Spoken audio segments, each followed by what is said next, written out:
Рада приветствовать всех любителей вязания. В этом видео хочу показать вам вот такой узор, который понравится всем ценителям простоты исполнения с красивым результатом. Также он подойдет для тех, кто предпочитает ажуры с минимальным количеством дырочек.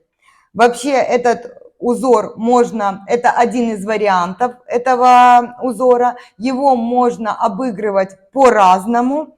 Данный узор формируется чередованием дорожки с ажуром и лицевой глади, исполненным в шахматном порядке. В данном образце я провязала, как я вижу, низ этого изделия, то есть вот такие дорожки. Я бы их в изделии удлинила сантиметров до 15, но это на мой вкус. Мое личное мнение, как я вижу изделие с этим узором. Это простая футболка со спущенным рукавом, где низ сантиметров 12-15 оформлен вот такими дорожками.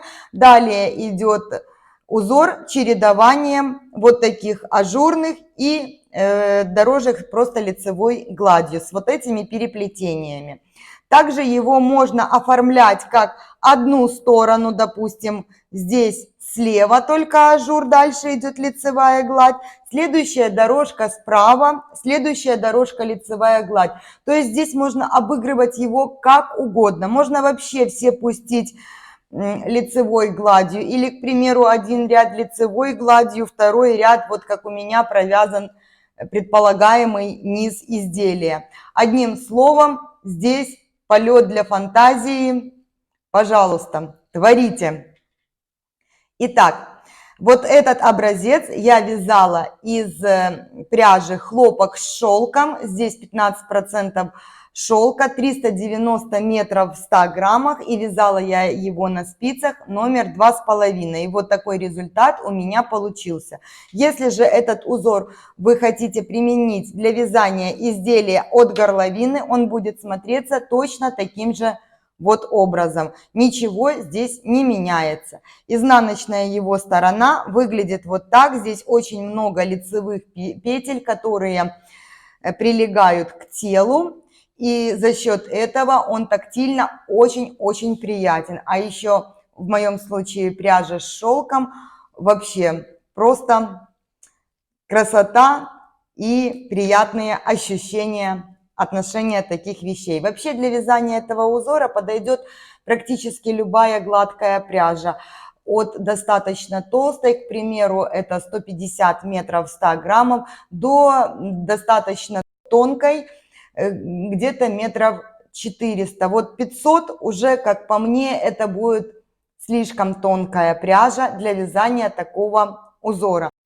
Но все нужно пробовать, потому что видов пряжи очень большое количество, и все они очень по-разному ложатся в рисунке. Спицы также подбирать здесь нужно под пряжу, потому что здесь не нужно ни слишком рыхлое вязание, ни слишком плотное, средняя плотность. Поэтому, смотря какая у вас пряжа, какие рекомендации производителя для данной пряжи и плотности вашего вязания, вы подбираете спицы. Кроме футболки, которую я хочу для себя связать, этот узор можно использовать для вязания туники, платья, кардигана. Очень красиво будет. Также можно его использовать для вязания шарфа или же шапочки. Такой узор также будет красиво смотреться в палантине. Возможно, палантин будет интересно выглядеть в мохеровой или кидмохеровой пряже. Просто я этого не пробовала, не могу ничего сказать по этому поводу. Но сам рисунок будет очень интересен. Но так как палантин это достаточно объемная накидка такая, то лучше выбирать или тонкую пряжу, или же вот пушистые и более рыхлое вязание. Итак, давайте просто посмотрим на этот узор и начнем его вязать. Вот так он выглядит. Свет немножечко, возможно, искажает, но прелесть и красоту все равно, я думаю, что камера должна передать. Раппорт данного узора составляет 24 петли в ширину, и именно тот вариант, который провязывала я, в высоту составляет 32 ряда. Вместе с вами я буду провязывать половину раппорта, потому что они абсолютно одинаковые, они расположены не в шахматном порядке только комбинации вот эти. Все остальное вяжется одинаково. Поэтому провяжу вместе с вами вот эту часть узора. Для этого я набрала 26 петель, 24 это петли узора и 2 кромочные петли. Первый ряд кромочная, я ее просто переснимаю, 2 изнаночные, 2 вместе лицевой с наклоном влево, при убавлении влево петли должны быть открыты, развернуты, кому как проще воспринимать это, то есть вторая дужка смотреть на меня, чтобы они не получались скрещенными. И провязываю вот таким образом 2 вместе, 1 лицевой. Далее накид, 4 лицевые петли, 2, 3, 4, накид, 2 вместе лицевой с наклоном вправо. При убавлении вправо на меня должна смотреть первая дужка петли. И вот таким образом я их провязываю 1 лицевой. Далее идет 4 изнаночные. 1, 2, 3, 4 и 8 лицевых.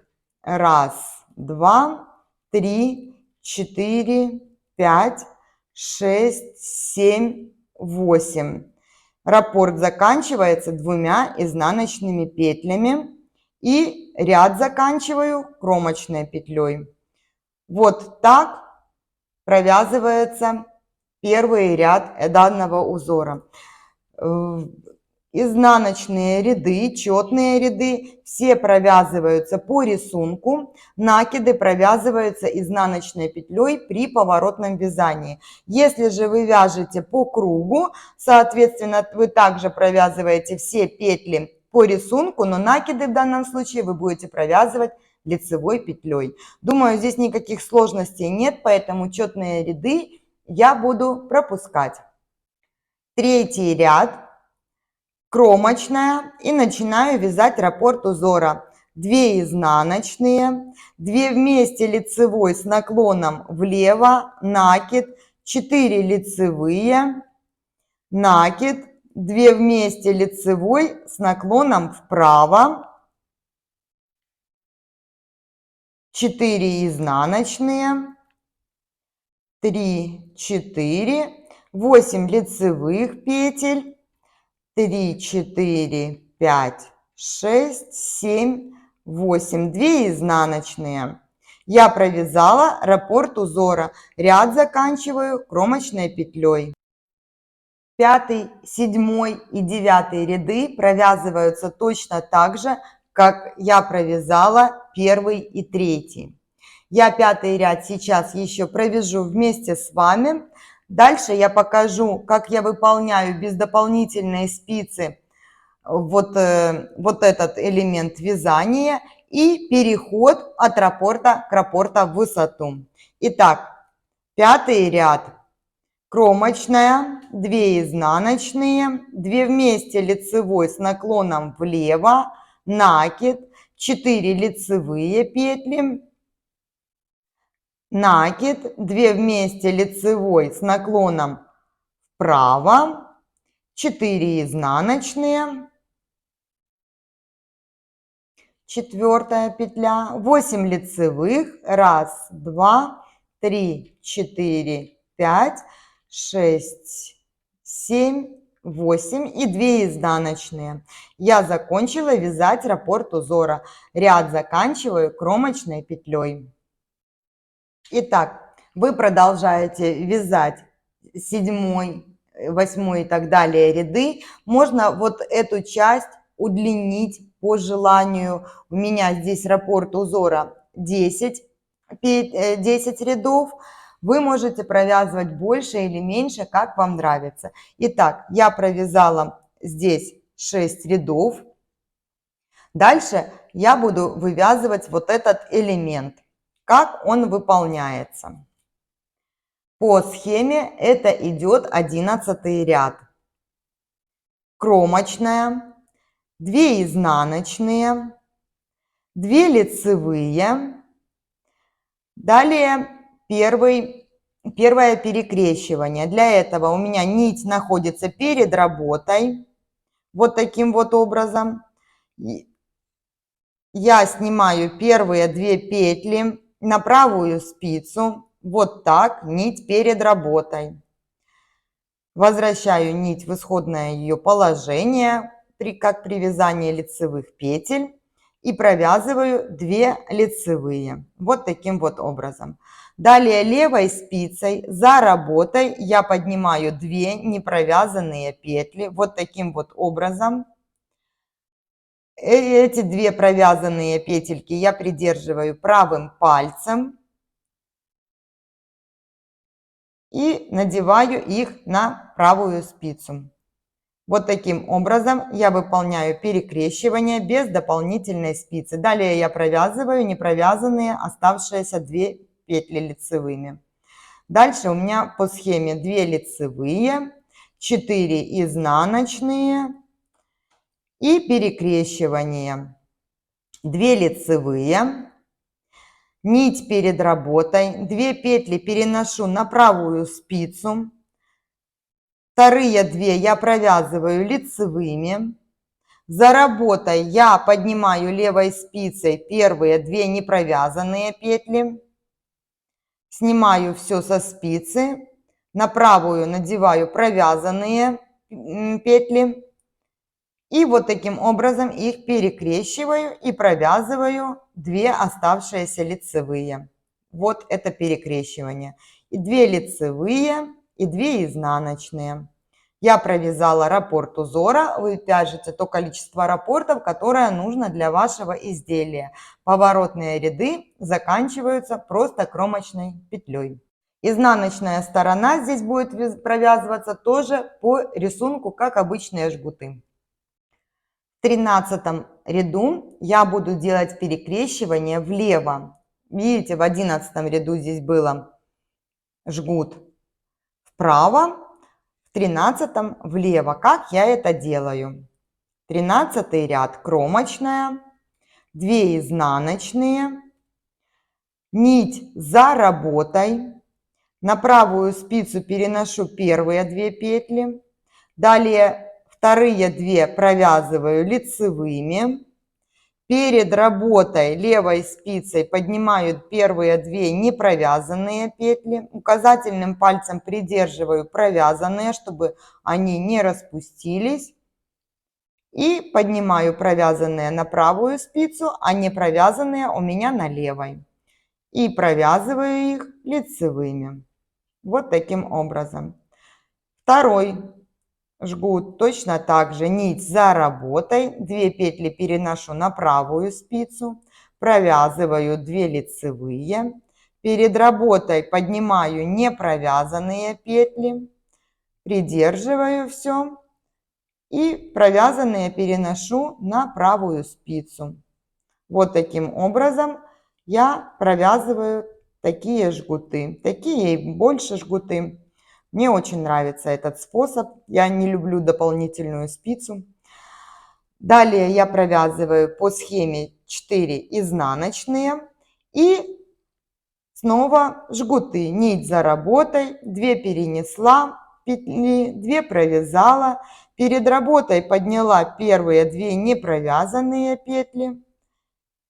Перенесла провязанные на правую спицу, не провязанные на левую. И вот таким образом я их провязываю. И еще один жгут, перенесла 2 петли, 2 провязала лицевой, перед работой подняла непровязанные петли, на правую спицу перенесла провязанные петли и провязываю оставшиеся 2 петельки. 2 изнаночные, это я провязала раппорт узора.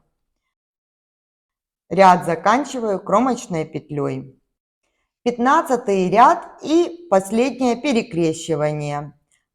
Кромочная, 2 изнаночные, 2 лицевые, нить перед работой, первые 2 петли переношу на правую спицу, провязываю 2 лицевые, за работой поднимаю не провязанные 2 первые петельки, на правую спицу возвращаю провязанные, на левой у меня не провязанные петли, которые сейчас я провязываю лицевыми.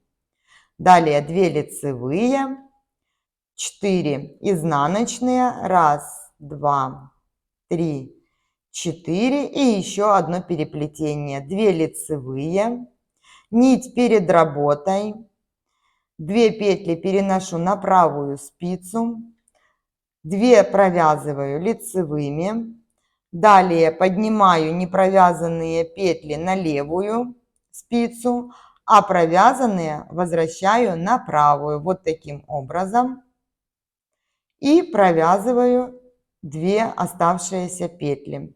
Далее идут 2 лицевые и 2 изнаночные. Я провязала раппорт узора, ряд заканчиваю кромочной петлей. Вот эта плетеночка вот так выглядит.